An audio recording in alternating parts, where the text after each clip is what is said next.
होत्या का? सांगा मला. सहजासहजी त्याच्या तोंडातून सिंहाच्या मेंढरू काढणं म्हणजे दाविदाला काही जखम झाली नाही का? कितीतरी वेळा दाविदाला देवाच्या वचनामध्ये लिहिलं आहे की जखमा झाल्या, तरी देखील दाविदाने तुम्ही आणि मी पाहिलं की प्रामाणिकपणे आपल्या बापाचं मेंढरू त्याने काय केलेलं आहे? सोडून आणलं. दुसरी गोष्ट तुम्ही आणि मी पहा, दावीद छोटासा होता, 13 वर्षाचा. किती वर्षाचा? 13 वर्षाचा होता. आणि 13 वर्षाचा दावीद एका धिप्पाड गल्ल्यादाच्या समोर उभा राहिला, राजा होण्याच्या अगोदर. आणि 13 वर्षाच्या दाविदाने लढाई खेळण्यासाठी तो बाहेर निघाला.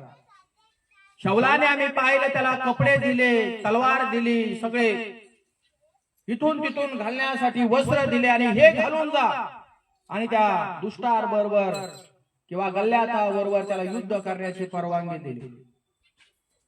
पवित्र शास्त्रामध्ये लिहिलंय, दाविदाने त्याच्या बरोबर युद्ध खेळण्यासाठी एक पण शस्त्र घेतलं नाही. असं लिहिलं आहे की परमेश्वर यहोवा देवाच्या नावाने तो त्या मैदानात उतरला. येशू प्रभू की. आणि त्या मैदानात उतरल्यानंतर चालता चालता फक्त दाविदाने 5 गुळगुळीत वढ्यामधले दगड घेतले होते. प्रेम त्याच्यामध्ये होतं एका दगडात, दुसऱ्या दगडात सामर्थ्य होतं, तिसऱ्या दगडात नम्रता होती, चौथ्या दगडात विश्वास, 5व्यात आज्ञापालन.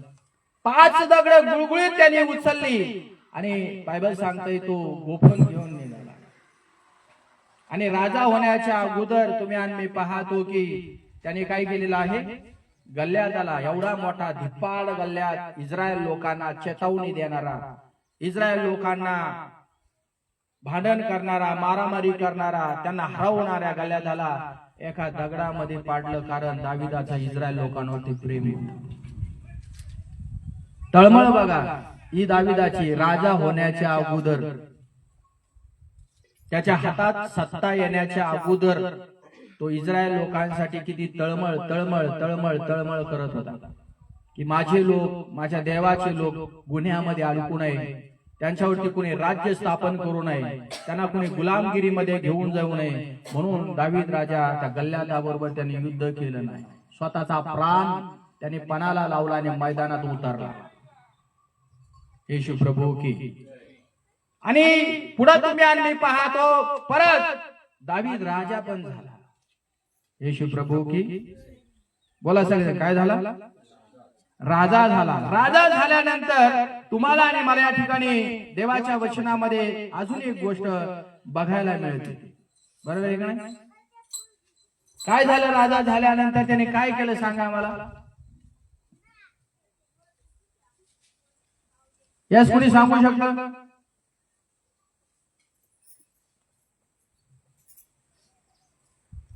राजा झाल्यानंतर दाविदाने इस्रायल लोक त्याच्या सगळ्या ताब्यामध्ये आले, मुठीमध्ये आले, कारण तो त्या ठिकाणी अधिकारी झाला.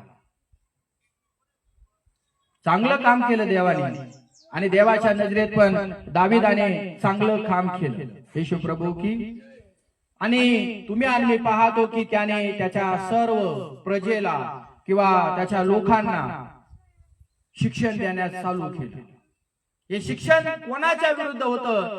की त्या लोकांना समजायचं नाही की शत्रू सैतानाबरोबर कसं युद्ध करायचं आहे, कसं त्याला हरवायचं आहे, कसं त्याला पराजित करायचं आहे, कसं त्याला नष्ट नाबूद करायचं आहे, त्याचे बंधनं तोडायचे आहे. या लोकांना कळत नव्हतं.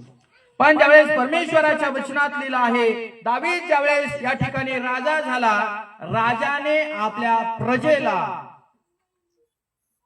देवाचे मार्ग शिकवले.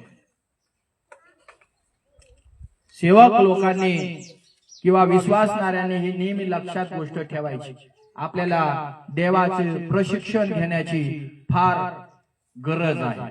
आमेन. तुम्हाला आणि मला ह्या आध्यात्मिक युद्धामध्ये जर विजय मिळवायचा असेल, युद्ध तुम्हाला आणि मला शैतानावर विजय मिळवून जिंकायचा असेल, तर तुम्हाला आणि मला परमेश्वराच्या वचनाची गरज आहे. तुम्ही आणि मी देवाच्या वचनाचं पालन करणं फार महत्वाचं आणि फार गरजेचं आहे. तुम्ही आणि मी ख्रिस्ताचे शिष्य होणं फार महत्वाचं आणि फार गरजेचं आहे. आमेन. जोपर्यंत तुम्ही आणि मी ख्रिस्ताचे अनुयायी होत नाही किंवा ख्रिस्ताचे शिष्य होत नाही, परमेश्वराचं सामर्थ्य त्या लोकांना कधीच मिळू शकणार नाही. आणि ज्या लोकांना देवाचं सामर्थ्य हवं आहे, देवाची पॉवर हवी आहे, त्यांनी देखील हे लढाई लढावी, त्यांची इच्छा आहे. त्या लोकांनी प्रभूचं शिष्य होणं फार गरजेचं आहे. कारण भूत कुणी नाही काढणार. काढू शकतो का? शैतानाबरोबर कुणी युद्ध खेळू शकणार नाही. मैदानात कुणी उतरायला तयार नव्हते. दाविदाचे भाऊ 100 तब्येतीने धष्टपुष्ट होते. तलवार चालवणारे होते, भाले चालवणारे होते, फिरवणारे होते, सगळं काही करणारे होते. पण मैदानात एवढ्या मोठ्या गल्ल्याताबरोबर युद्ध करण्याची कोणाची ताकद नव्हती. हालेलुया. ताकद नव्हती. पण परमेश्वराने दाविदाला निवडलं. भूत कुणी असे काढू शकत नाही. सेवा कार्य करण्यासाठी मैदानात असंच कुणी उतरू शकत नाही. तुम्हाला आणि मला ही भक्ती करण्यात जो रस, जो आनंद देवाने दिला आहे, त्याचे अनुभव तुम्हाला आणि मला आले पाहिजे. जसे जसे तुम्हाला आणि मला देवबापाचे अनुभव येतील, देवाच्या वचनातून, देवाच्या गीताच्या द्वारे, मंडळीत येण्याच्या द्वारे, वचन वाचण्याच्या द्वारे, बायबल वाचण्याच्या द्वारे परमेश्वर तुमच्या बरोबर राहतो. आणि जसे जसे तुम्हाला आणि मला अनुभव येऊ लागतात, तसे तसे तुम्ही आणि देवाच्या जवळ जवळ जवळ जाऊ लागतात. आणि मग ज्यावेळेस सेवक लोक प्रेयर करतात, प्रार्थना करतात, ते चिन्ह आणि चमत्कार येशूच्या नावात करतात, त्यावेळेस आपल्याला पण वाटतं, यस प्रभू, माझ्याद्वारे पण हे होऊ दे. मला पण भूत काढायची, मला पण आंधळ्यांना डोळे द्यायचे, मला पण लांगड्यांना पाय द्यायचे आहेत, मला पण मेलेले जिवंत करायचे, मला पण आंधळ्या लोकांना दृष्टी द्यायची, बहिरे कान उघडले गेले पाहिजेत. यस प्रभू, माझ्याद्वारे पण चिन्ह आणि चमत्कार व्हायचे आहेत, ही मला इच्छा आहे. म्हणून तो व्यक्ती तिसरी देवाच्या जवळ जवळ जवळ जवळ अजून जातात. आणि जो व्यक्ती देवाच्या जवळ जाईल, तोच व्यक्ती प्रभूचा शिष्य सामर्थ्यवान बनू शकतो. मेरा सामर जो यीशु ख्रिस्त है, उसमें सब कुछ मैं कर सकता हूँ. मेरा सामर जो यीशु ख्रिस्त, उसमें सब कुछ मैं. कोण माझं सामर्थ्य आहे? म्हणा शेजाऱ्याला, देव माझं सामर्थ्य आहे. देव माझं सामर्थ्य आहे. म्हणून जगामध्ये जी दुष्ट शक्ती आहे, त्याच्या बरोबर तुमचं आणि माझं युद्ध आहे. परत सांगा, कुठल्या माणसाबरोबर नाही? म्हणा शेजाऱ्याला, ज्याच्यामध्ये रक्त आहे त्याच्याबरोबर नाही, भाऊ बंधाबरोबर नाही, शेजाऱ्या पाजाऱ्या बरोबर माझे युद्ध नाही. पहिलं माझं युद्ध आहे पापाबरोबर. कसं? जो दुष्ट आत्मा मला पापाच्या अधीन करायला लावतो, पापाकडे मला घेऊन जातो, देवापासून माझी ताटातूट करतो, पहिलं युद्ध माझं त्याच्या बरोबर आहे. मला देवाकडे कशासाठी यायचं आहे? तर पापापासून माझी सुटका झाली पाहिजे. जे माझं शरीर, जे माझा देह मला पापाकडे घेऊन जातो, देवाच्या विरुद्ध मला वागण्यास तो घेऊन जातो, त्या देहाच्या विरुद्ध हे माझं पहिलं युद्ध आहे. म्हणा सगळेजण आमेन. जोराने म्हणा सगळेजण आमेन. या विरुद्ध परमेश्वर आम्हाला फर्स्ट गोष्ट आहे, लढायला शिकवतो. तुम्हाला मला कोण सोडवणार पापापासून? कसं लढणार तुम्ही पापाबरोबर? सांगा. जग कसं लढतं बघा. रोज तुम्ही टीव्हीला, पेपरला बघा काय काय चाललेलं आहे. त्यांना पापावरती विजय मिळवता येत नाही आणि विजय मिळवता पण येणार नाही. आपण प्रभू येशू ख्रिस्ताकडे काय यायचं आहे? कारण आम्हाला माहित आहे प्रभू येशू ख्रिस्ताने मानव जातीच्या पापासाठी स्वतःचा प्राण देऊन मरणावरती मृत्यूवरती तो पुन्हा उठलेला आहे. म्हणून आपल्याला प्रभू येशू ख्रिस्ताकडे यायचं आहे की तो पापावरती विजय मिळवणारा देव आहे. पापाला त्याने हरवलं, शैतानाला त्याने हरवलं, दुरात्म्याला त्याने हरवलं.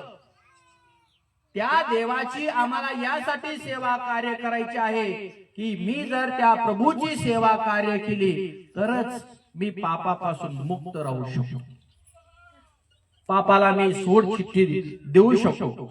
पापापासून मला आजाद होण्याचा एकच मार्ग आहे प्रभू येशू ख्रिस्ताच्या आश्रयाला येणं, प्रभू येशू ख्रिस्तावरती विश्वास ठेवणं, प्रभू येशू ख्रिस्ताचं प्रवचन ऐकणं, वचन ऐकणं, आणि ते वचनच मला वाईटापासून माझं संरक्षण करू शकतं, मला सोडू शकतं, मला मुक्त करू शकतं. अन्यथा जगामध्ये कुठेही मनुष्य गेला, आम्ही जाऊन आलोय, मनुष्य गेला तर त्या माणसाला कधीच पापापासून मुक्ती मिळणार नाही. तो कोणाची सेवा कार्य करू आणि कितीही झटून सेवा कार्य करू, अजून तो पापामध्ये गडगडणार मध्ये जाणार, अजून डुबणार, पण त्याच्यातून तो बाहेर निघणार नाही.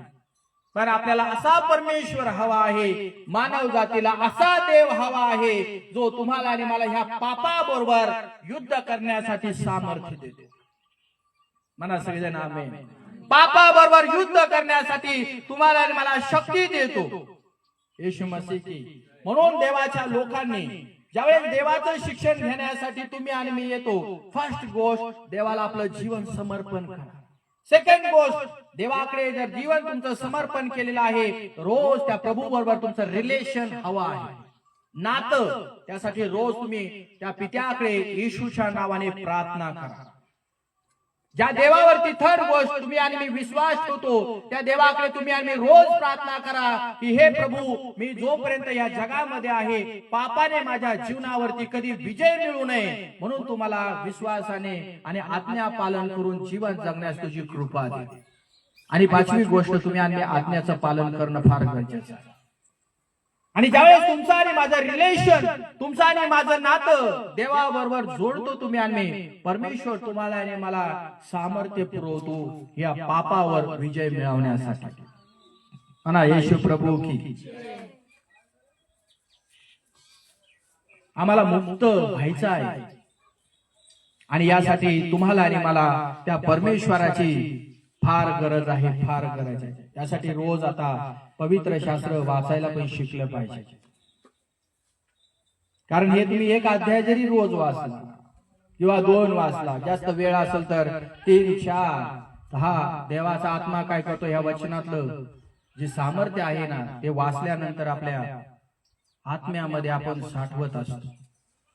रोज आणि रोज देवाचं सामर्थ्य, जसं जसं प्रार्थना, गाणे, आराधना, स्तुती आपण करतो आणि वचन वाचतो, या देवाचं सामर्थ्य आमच्या अंतःकरणामध्ये वाढत जातं. आणि जसं तसं देवाचं सामर्थ्य आमच्यामध्ये वाढत जातं, कारण आमचा ख्रिस्ताच्या उपस्थितीत वेळ वाया जात नाही. सामर्थ्य वाढलं तर त्याचा फायदा होईल का नाही आम्हाला? यस किंवा नो? आम्हाला नक्की फायदा होईल त्याचा. म्हणून आमचा वेळ देवाचं वचन वाचण्यामध्ये देखील आम्हाला घालणं फार महत्वाचं आणि फार गरजेचं आहे. आणि म्हणून देवाने तुम्हाला आणि मला पवित्र आत्मा दिलेला आहे, मदत करण्यासाठी, सहाय्य करण्यासाठी, हेल्प करण्यासाठी. देवाने काय दिलं आम्हाला? मला शेजाऱ्याला पवित्र आत्मा दिलेला आहे. आणि खूप लोक असं म्हणतात, सैतान फार सामर्थ्यशाली आहे पास्टर, सैतानाची लय मोठी ताकद आहे, लय मोठी शक्ती आहे, देवापेक्षा तो महान आहे. नाही, या लोकांना देवाचं वचन माहित नाही, देवाचं सामर्थ्य माहित नाही, देवाचे अनुभव त्यांना येत नाही. म्हणून ते लोक असे म्हणतात, देवापेक्षा सैतानाचं सामर्थ्य खूप आहे.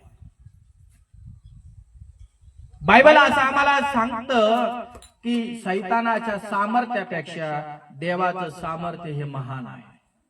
शक्ती ही महान आहे. मला सगळेजण आमेन. आणि म्हणून तुम्हाला आणि मला त्या सैतानाच्या सामर्थ्यावरती जर विक्टोरी मिळवायचा असेल, विजय मिळवायचा असेल, तर तुम्हाला आणि मला हे काम करणं गरजेचं आहे. देवाचं वचन ऐकायला सदैव या. विद्यार्थ्यांनो, देवाचं वचन ऐकायला बसा, वाचायला बसा, येत राहा, येत राहा, येत राहा. फायदा आत्मिक जीवनात तुम्हाला होईल. हालेलुया. या जगावर आणि जगातल्या सैतानाच्या ताकदीवर, तुमच्या जीवनावर, घरावर, परिवारावर, कुटुंबावर सैतान जे काही हल्ले करतो ना, त्याच्या बरोबर तुम्ही आणि कसे युद्ध लढू शकतो, ते युद्ध तुम्ही आणि इथं आल्याशिवाय तुम्हाला आणि मला लढता येणार नाही. आमेन. म्हणून दावीद या ठिकाणी आम्हाला सांगत आहे की मला परमेश्वराने लढाई लढण्यासाठी किंवा माझ्या हातांना लढाई लढण्यासाठी तो मला बोलवत आहे, तो मला पाचारण करत आहे, तो मला निवडत आहे. देव मला युद्ध खेळण्यासाठी किंवा युद्ध किंवा लढाई खेळण्यासाठी मला सामर्थ्य देत आहे. मनुष्य प्राणी काय आहे? एक दुर्बळ आहे, अशक्त आहे. बरोबर. कस काय त्याच्यामध्ये ताकद आहे का? अरे भांडण करू शकतो. काही काही लोक बघा भांडण करताना आम्ही पाहतो, लय पॉवरफुल माणूस बाबा, त्याच्याबरोबर नाही भांडण करू शकत आपण. आपली माघार घेतलेली बरी, त्याला नाही बोललेलं बरोबर. नको भांडणच नको. काही काही लोक दिसायला असे दिसतात पूक, म्हणजे आपण नाही करीत भांडण. बाहेरचे लोक असे वाळलेले दिसत. तुम्हाला सांगू का, वाळलेले लोक आहे ना, दिसायला तसे दिसत पण लय डेंजर असतात. भांडण करा, उचलू आपटी ते समोरच्या लोकांना, किती जाड पैलवान असू द्या, रपारप आपटी देत त्याला. ताकद लय असते त्यांच्यामध्ये. आपल्याला वाटतं हे खुळ आहे, हे वाळलेलं आहे, हे असं आहे तसं, त्याच्याकडे जाऊ नका तुम्ही. ते भांडणाला जर झोपला ना, 3-3 माणसाला उचलून आपटायला बसलाय. मी पाहिलेलं आहे डोळ्याने. हे पिक्चरची स्टोरी वगैरे नाही सांगा, एक लात मारली का 50 जण पडले तिकडे, ते नाही सांगा. हे ओरिजिनल आहे. तुम्ही कधी पण त्यांच्या बरोबर खेळा, असं तुम्हाला कळेल. तर मनुष्य या जगामध्ये एक दुर्बळ आहे, आणि दुर्बळ मनुष्य किंवा अशक्त मनुष्य आहे हे तुमच्या आणि माझ्या लक्षात येतं. आणि म्हणून या दुर्बळ मनुष्याला नेहमी विचार करण्याची गरज आहे की माझी लढाई दुरात्म्यांबरोबर आहे, माझी लढाई अशुद्ध आत्म्यांबरोबर आहे, आणि मला परमेश्वराच्या शिक्षणाची गरज आहे. येशू मसीह की देव तुम्हाला का मदत करू इच्छितो? कारण देवाचं प्रेम तुमच्यावरती आहे. कारण त्याला वाटतं मी विजय झालेलो आहे, मग हे लोक जर माझ्याकडे आले तर त्यांना पण मी विजय जीवन जगण्यास मदत करेल. पण ते लोक त्याच्याकडे आले तर त्यांना विजय मिळेल ना. दुष्टावरती, सैतानावरती, पापांवरती, शापांवरती, आजारांवरती विजय मिळेल, नाही तर विजय नाही मिळणार. म्हणून देवाचं प्रेम आमच्यावरती आहे, देवाचं प्रेम तुमच्यावरती आहे. आणि म्हणून आम्ही पाहतो की अनेक लोक जे आहेत तोंड देतात, काही काही गोष्टींना तोंड द्यावं लागतं. मनुष्याला तोंड द्यावं लागतं. ऐक नाही, कुठं कुठं तोंड देतो आम्हाला माहिती सगळ्या जणांना. जिथं नाही तिथे, जिथं तोंड द्यायचं तिथं तोंड देत नाही. म्हणजे असं नाही पुढे करायचं, दिलंय बाबा तोंड. मारायला गिरायला हाणायला द्यायचं नाही तोंड कोणाला. काही गोष्टी अशा जीवनामध्ये आपल्याला सांभाळणं फार महत्वाचं आणि फार गरजेचं आहे. देवाला तोंड द्या, माणसाला नका द्या. देवाबरोबर तोंड देणं म्हणजे काय? देवाबरोबर प्रार्थना करणं. देवाला तोंड द्यायचं. देव असं बोलतोय ना, मी असं बोलतो देवा. देव मला असं सांगतो ना, मी देवाला असं सांग. देवा असं बोलतोय ना, मी असं बोलेन. म्हणजे काय होणार? देवाबरोबर माझं काय होणार? या ठिकाणी युद्ध होणार. म्हणजे भांडण तांडणाचं नाही बरं का, ते प्रार्थनेचं. आणि जेवढे तुम्ही आणि देवाचे तोंड एकमेकांना देत राहतो, प्रेर करत राहतो, प्रार्थना करत राहतो, परमेश्वर तुम्हाला आणि मला काय करतो? तुमच्या आणि माझ्या जीवनाची तयारी करतो. काय करतो म्हणा? काय करतो? तयारी करतो. ह्या वचनामध्ये तुम्ही आणि मी काय पाहतो? रीड. काय लिहिलंय परत?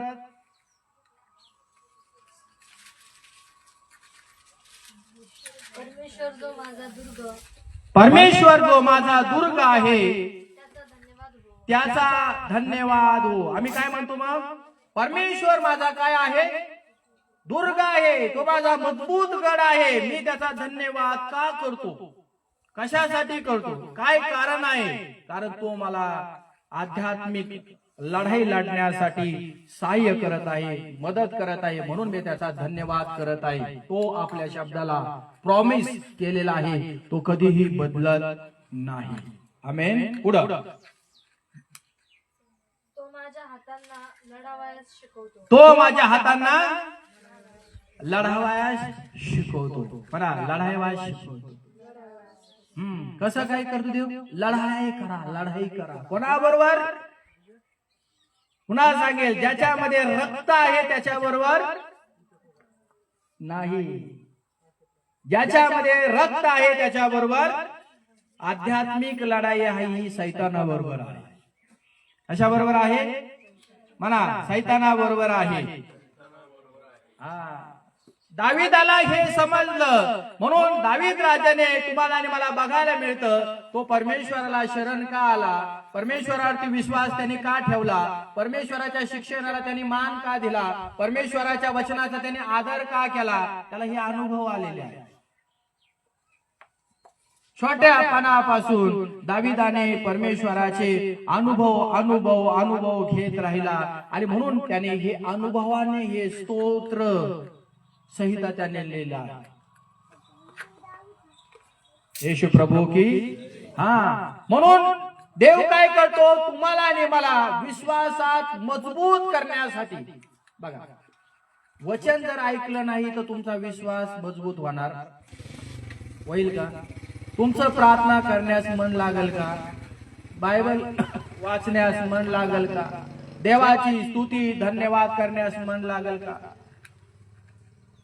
आणि ज्यावेळेस तुम्ही नेहमी सदैव देवाच्या उपस्थितीत येत राहतात, रेग्युलर देवाच्या मंदिरामध्ये हजर राहत असतात, त्यावेळेस तुम्हाला काय होतं? बायबल वाचूशी वाटतं, प्रार्थना करूशी वाटते, गाणे गाऊशी वाटते, अन्य भाषा बोलूशी वाटते, देवाची आराधना करूशी वाटते. कशामुळे होते? देवाचं वचन ऐकल्यानंतर पवित्र आत्मा आपल्याला ते करण्यास कृपा पुरवतो. बस प्रार्थनेला ऑटोमॅटिक आपलं मन लगेच वेळ उरला का तिथं आपण वावरात प्रार्थना करतो, इथं आपण गाणे गातो, घरात बसलो की गुडघ्यावर येतो, ओ प्रभू असा, प्रभू तसा, ओ शांताराबा खाराबा शाखाराबा, आपण लगेच प्रार्थना चालू करतो. का? पवित्र आत्मा आपल्याला शिकवतो. हालेलुया. पवित्र आत्मा काय करतो? आम्हाला शिकवतो. आणि जसं जसं आपण देवाचं वचन ऐकू लागतो तसा तसा आपला विश्वास दृढ होतो. आणि विश्वास दृढ झाला म्हणून गल्ल्याताबरोबर युद्ध केलं. दावीदाला जर शिक्षण नसतं लहानपणापासून तर काय केलं असतं दावीदाने? त्या सिंहापासून कसं वाचवलं असतं? त्या अस्वलापासून बकऱ्याला कसं सोडवलं असतं? भेड्याला कसं सोडवलं असतं? भेड़ हूं मैं तू है गडरिया, आत्मा से मुझको चला, भेड़ हूं मैं तू है गडरिया, आत्मा से मुझको चला, तोरे सिवा जाऊं कहा, पाऊं तुझे कव्या, तोरे सिवा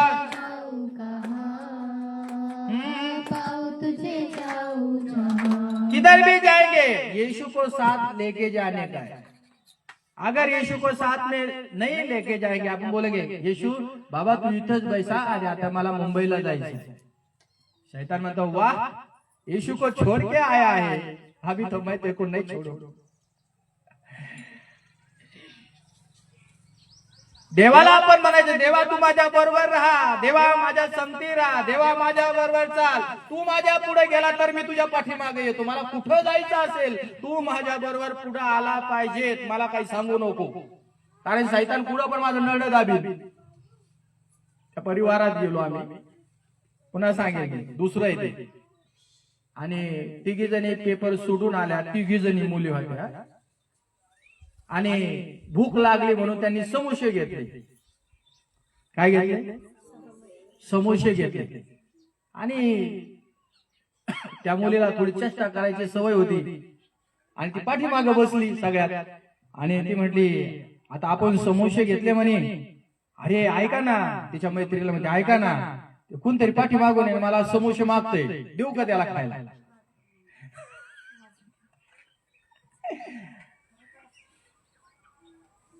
आणि ती अशी बोलली, पोरींना वाटलं ही चेष्टा करते आणि ती मजाकवारी म्हणून गेली. मजाकवारी म्हटल्यानंतर ती घरी आली ना, तिला काही सुधरणार.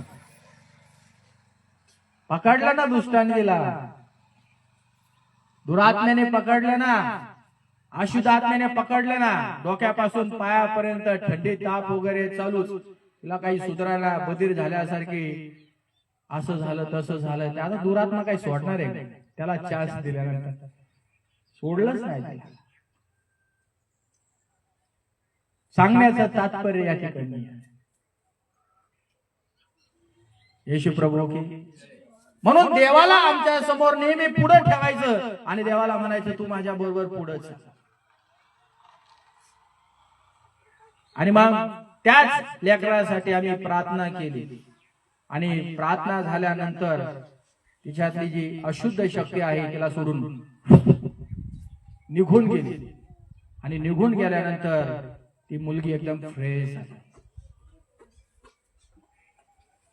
आणि ती म्हणते मला देवाचा, प्रभू येशू ख्रिस्ताचा खूप मोठा अनुभव आलाय, खूप मोठा अनुभव आला की तो माझ्या बरोबर आहे, मी त्याच्यावरती विश्वास ठेवते, तो माझ्या संगती आहे. आणि मी आता जिथं कुठं जाते ना, पहिली प्रार्थना करते आणि ती म्हणते की प्रभू तू माझ्या पहिलं पुढं जा बाबा, मी तुझ्या पाठीमागे येते, मी तुझ्या पाठीमागे येते. म्हणजे सांगण्याचं तात्पर्य काय या ठिकाणी तुम्हाला आणि मला बघायला मिळतं. तुम्हाला आणि मला रोज आपल्या जीवनामध्ये अनुभव आले पाहिजे. ही तुमच्या आणि माझी जैगिक लढाई नाही, ही तुमच्या आणि माझी आध्यात्मिक लढाई आहे. आणि आध्यात्मिक लढाईसाठी आपल्याला प्रशिक्षणाची फार गरज आहे. जसं जैगिक शाळेमध्ये गेल्याशिवाय विद्यार्थी घडत नाही, बनत नाही, तयार होत नाही. पेपर त्याला देता येते का? आणि चांगल्या मार्काने केव्हा तो पास होतो? ज्यावेळेस रेग्युलर शाळेमध्ये जातो तेव्हा त्याच्या डोक्यामध्ये बसतं, तेव्हा त्याच्या भेजामध्ये बसतं अभ्यास काय आहे, गणित कसं सोडायचं. आणि तो अमावस्या पौर्णिमाला जर शाळेत जायला लागला तर त्या शाळेमध्ये त्याला किती मार्क पडतील हा प्रश्न आहे. म्हणून ही लढाई शरीरासंग नाही, कुठल्या माणसासंग नाही, ही लढाई कुठल्या सेवकांबरोबर नाही, ही लढाई कुठल्या पास्टरांबरोबर पण आमची लढाई नाही, तर ही तुमच्या आणि माझी आध्यात्मिक लढाई आहे. हे परमेश्वराच्या वचनामध्ये तुम्हाला आणि मला बघायला मिळतं. येशू मसीह की म्हणा, येशू मसीह की आणि देवाच्या वचनामध्ये आपल्याला बघायला मिळतं त्यामध्ये की आमची लढाई. वचन 2 काय लिहिलंय पहा.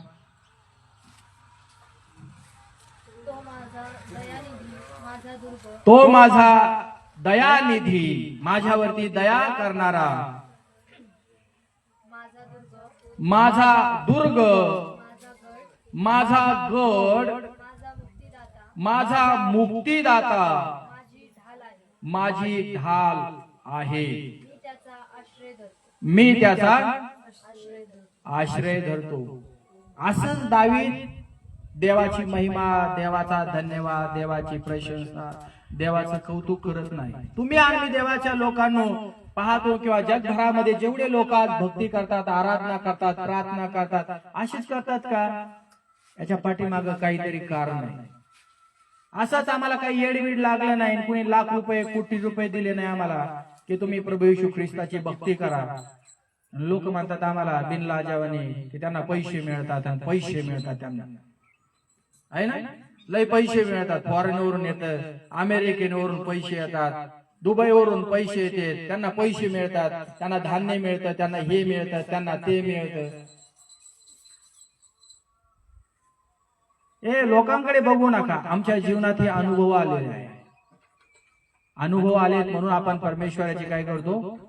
प्रशंसा करतो. कारण आम्हाला माहिती आहे की तो परमेश्वराने आम्हाला त्या दुष्टांबरोबर कसं लढायचं ते आम्हाला शिकवलेलं आहे. आमेन, आमेन. येशू प्रभू की